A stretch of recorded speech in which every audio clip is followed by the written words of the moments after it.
Dear learners and viewers, today I will discuss question number 10 of class 5. তো প্রিয় শিক্ষার্থীরা, আজকে আমি পঞ্চম শ্রেণীর 10 নম্বর প্রশ্ন নিয়ে আলোচনা করব। তো আজকের টপিক হচ্ছে যে how to develop English skills, কিভাবে ইংরেজি দক্ষতা উন্নত করা যায় সেই সম্পর্কে একটি ইনস্ট্রাকশন দেওয়া আছে। শুরুতেই আমরা ইনস্ট্রাকশনটি পড়ে নেব এবং তারপর ইনস্ট্রাকশন পরে নিচে 3টি প্রশ্ন দেওয়া থাকবে, এই 3টি প্রশ্নের উত্তর লিখব। তো শুরুতেই আমরা ইনস্ট্রাকশনটি পড়ে নিই। রিড দ্য ফলোইং ইনস্ট্রাকশনস, নিচের নির্দেশনাগুলো পড়ো। About how to develop English skills, কিভাবে ইংরেজিতে দক্ষতা উন্নত করা যায়। How to develop English skills, কিভাবে ইংরেজির দক্ষতা উন্নত করা যায়। Number 1, read English textbook and story books more. Read English text book, ইংরেজি পাঠ্য বইটি পড়ো। অ্যান্ড স্টোরি বুকস মোর, এবং গল্পের বই বেশি বেশি করে পড়তে হবে। তাহলে আমাদের ইংরেজিতে দক্ষতা অর্জন করতে গেলে ইংরেজির যে পাঠ্য বইটি আছে সেটি এবং ইংরেজি গল্পের বইগুলো বেশি বেশি করে পড়তে হবে।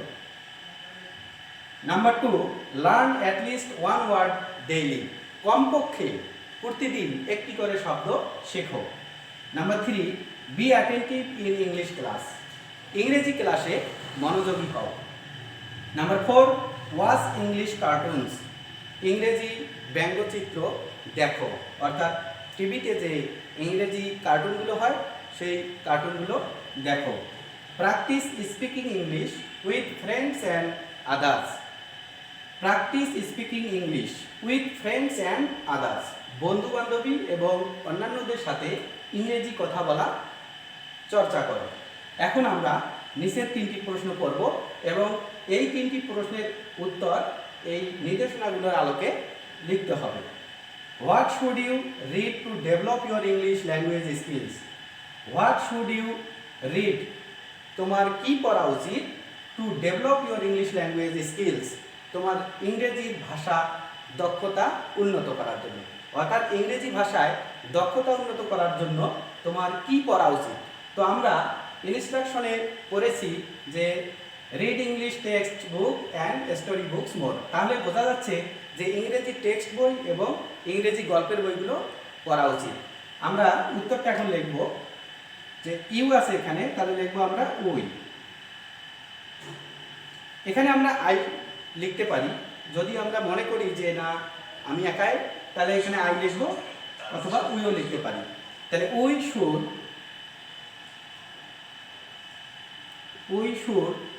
এরপর আমরা 1 নাম্বার যে আইটেমটা আছে সেটা লিখে দিব, read English textbook and story books more. তাহলে we should read English text book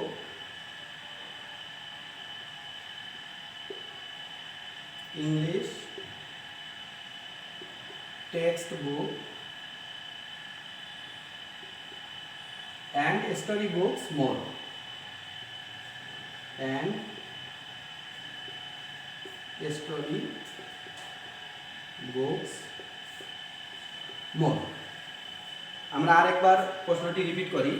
what should you read, তোমার কি পড়া উচিত। To develop your English language skills, তোমার ইংরেজি ভাষা উন্নত করার জন্য। We should read English text book, আমাদের ইংরেজি পাঠ্য বই পড়া উচিত। অ্যান্ড স্টোরি বুকস মোর, এবং ইংরেজি গল্পের যে বইগুলো আছে এগুলো বেশি বেশি করে পড়া উচিত। এবার আমরা 2 নম্বর প্রশ্ন আলোচনা করব। শুরুতেই আমরা প্রশ্নটি পড়ে নেব। Why should you learn at least one word daily. Why should you learn, কেন তোমার, হোয়াই ডু ইউ লার্ন, কেন তুমি শেখো। At least one word daily, প্রতিদিন কমপক্ষে একটি ওয়ার্ড। তাহলে আমরা কেন প্রতিদিন একটি ওয়ার্ড শিখি, এটি আমরা নির্দেশনায় করেছি যে আমাদের ইংরেজি ওয়ার্ডগুলো যদি আমরা প্রতিদিন একটা করে শিখি, তাহলে আমাদের ইংরেজির যে ভোকাবুলারি আছে এই ভোকাবুলারি স্কিলটা ডেভেলপ হবে। তাহলে প্রশ্নের আলোকে আমরা লিখবো যে why do you learn at least one word daily. তাহলে ইউ এর জায়গায় আমরা লিখবো উই অথবা আই। তাহলে আই লার্ন বা we learn at least one word daily to enrich our vocabulary. B number, তাহলে এখানে ইউ আছে, তাহলে আমরা আই অথবা উই লিখব। উই লার্ন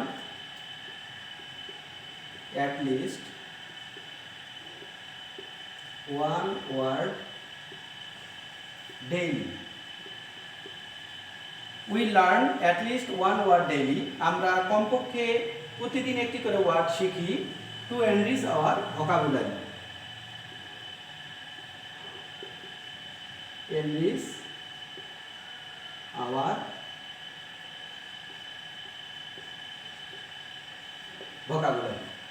প্রিয় শিক্ষার্থীরা, তাহলে আমরা প্রশ্নটি আরেকবার রিপিট করি। হোয়াই ডু ইউ লার্ন, কেন তুমি শেখো, at least one word daily, কমপক্ষে একটি ওয়ার্ড প্রতিদিন। তাহলে কেন তুমি বা কেন তোমরা কমপক্ষে একটি ওয়ার্ড প্রতিদিন শেখো।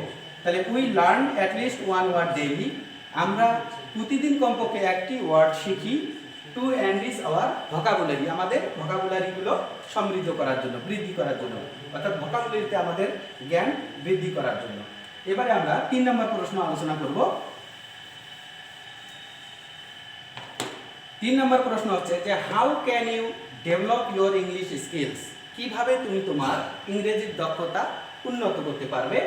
রাইট ইন 3 সেন্টেন্সেস, 3টি বাক্য এখানে লিখতে বলছে।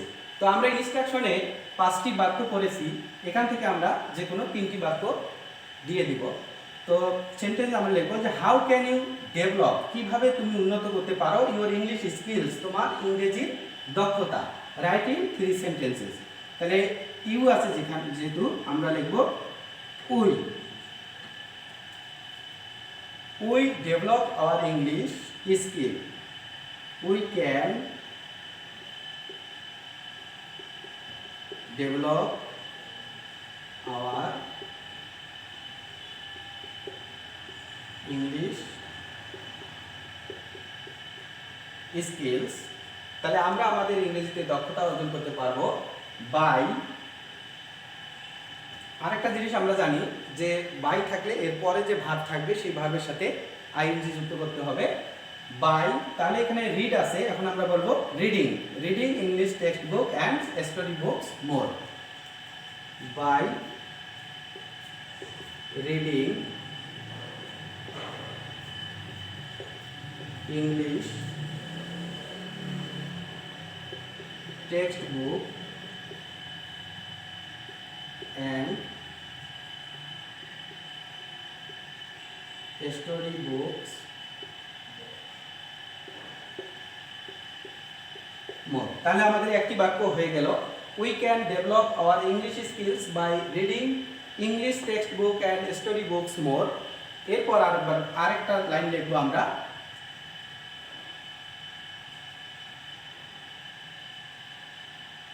বাই, এখন এই লাইনটি আমরা লিখবো, 3 নম্বর লাইনটি লিখবো by be attentive, by be আছে এখানে, তার সাথে আইএনজি হবে, being attentive in English class, English class। দুইটি লাইন হয়ে গেল। এবার আরেকটি লাইন লিখবো, by practicing speaking English with friends and others,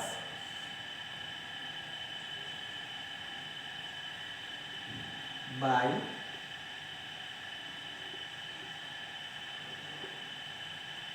practicing speaking English, speaking English with friends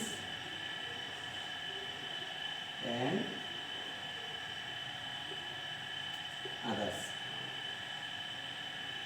তাহলে আমাদের 3টি বাক্য হয়ে গেল।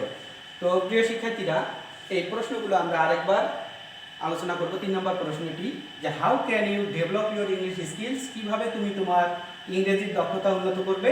রাইট ইন 3 সেন্টেন্সেস, 3টি বাক্যে লেখো। তাহলে এখান থেকে আমরা কিন্তু ইনস্ট্রাকশন থেকেই 3টি বাক্য লিখতে পারবো। তাহলে আমাদের প্রশ্নটির উত্তর সাজাতে হবে এভাবে, যেহেতু ইউ আছে তো আমরা জানি যদি ইউ থাকে তাহলে আমরা উত্তরে আই অথবা উই লিখতে পারি। তাহলে উই তারপর ক্যান কি হবে, উই ক্যান ডেভেলপ, ইউর আছে তাহলে হবে আওয়ার, যদি উই লিখি তাহলে এখানে আওয়ার হবে, কিন্তু আই লিখলে হবে মাই। যদি আমরা উই লিখি তখন হবে we can develop our English skills, কিন্তু যদি আমরা এখানে আই লিখি তখন হবে I can develop my English skills. Okay, তো we can develop our English skills by, এখন এখান থেকে তিনটি বাক্য লিখবো। তো আমরা জানি যে বাই এর পরে মূল ভার্বের সাথে আইএনজি যুক্ত করতে হয়, তো এখানে রিড আছে আমরা রিডিং লিখবো, যে we can develop our English skills by reading English textbook and study books more. এরপর পরের বাক্য লিখবো যে বাই, যেহেতু এখানে বি আছে তাহলে বি এর সাথে আইএনজি যুক্ত করতে হবে, by being attentive in English class. এবং আর একটি বাক্য লিখবো by practicing speaking English with friends and others. তো প্রিয় শিক্ষার্থীরা, তো আশা করি তো আজকের যে পার্টটি আলোচনা করা হলো যে তোমরা বুঝতে পেরেছো। তো বাসায় প্র্যাকটিস করবা এবং এগুলো পড়ার পর খাতায় লিখে রাখবা। তো আজকের ক্লাস এখানেই শেষ। খোদা হাফেজ।